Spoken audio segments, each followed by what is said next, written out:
Luke Belmar challenged me to 369 days of the Luke Belmar routine, and this second month went in a direction I really wasn't expecting.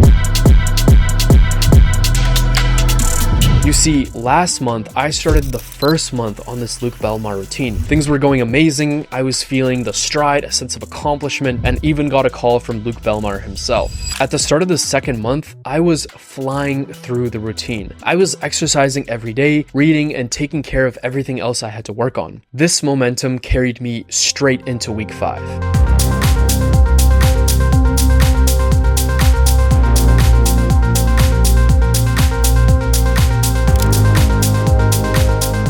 Day 7, I helped out a close friend with a project, and it being the fall with everyone back in school and back to work, people were of course getting sick. Arriving at the end of week 5, I knew that there was something off and I felt it. This was where things started to take a turn. I woke up at the start of week 6 with a fever and aches and nausea, and everything started to come on stronger and stronger, and the more I tried to push and start on my routine, the more I realized I felt really off. I knew I had to make the decision to let my body rest, because without health, what do you really have? I was hoping to get back into the routine within a day or two, but the symptoms lingered, and it literally took me over a week to fully recover without any coughs, aches, or sneezes. At this time, I was also feeling a pressure to get better for an upcoming trip. I was set to head to Arizona for a weekend mastermind with a bunch of 6, 7, and 8-figure entrepreneurs. I needed to fully recover before heading on this trip.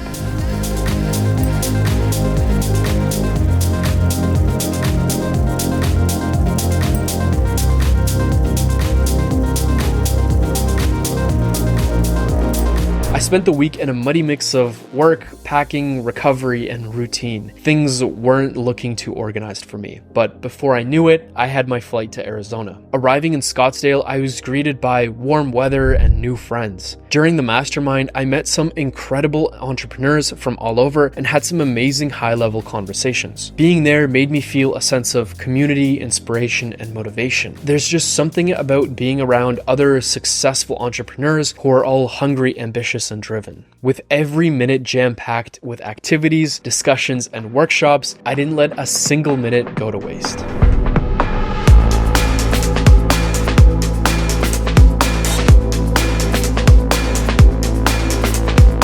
Throughout the weekend, I was able to stay active, and even though I didn't do any reading this week, I was able to stimulate my mind with hours upon hours of high-level discussions with amazing people. After the incredible weekend, I came back home with a ton of inspiration, motivation, and fire to expand what I was already working on. It took me a few days to get sorted after traveling, but soon after, I was back in the routine. And so I got started with week 8.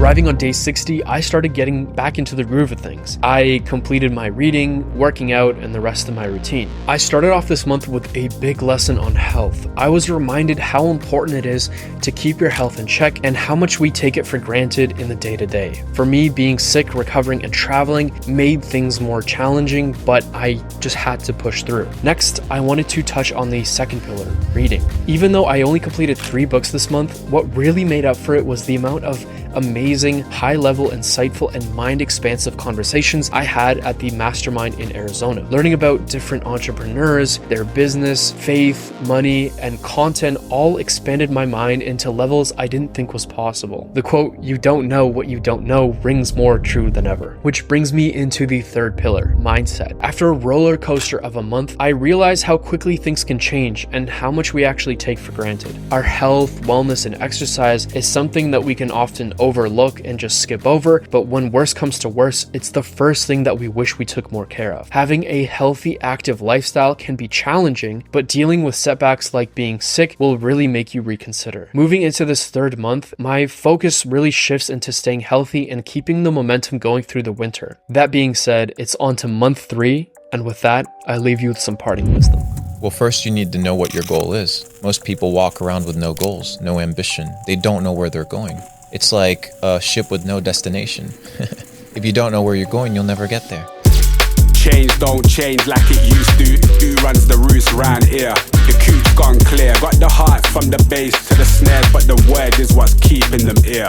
Word to my peers, the work don't stop till the top. Think it's resting, but we're not. I spread the message and it's love. I get the S and the P and the R from above. I see them restless with the keys and their palm for the bump. A bit of grinding up the herb is what I'm on. Shouts go out to mums. This one is the icy one. Go get the long johns. 50 Pret in London. If it's on, then I'm on. I know they feel it when I spit. It's like the Missy song. Shut your noise. Silence when I run the voice. In your ears, open your mind. Why do they talk like gangsters, but they don't move like gangsters? Why do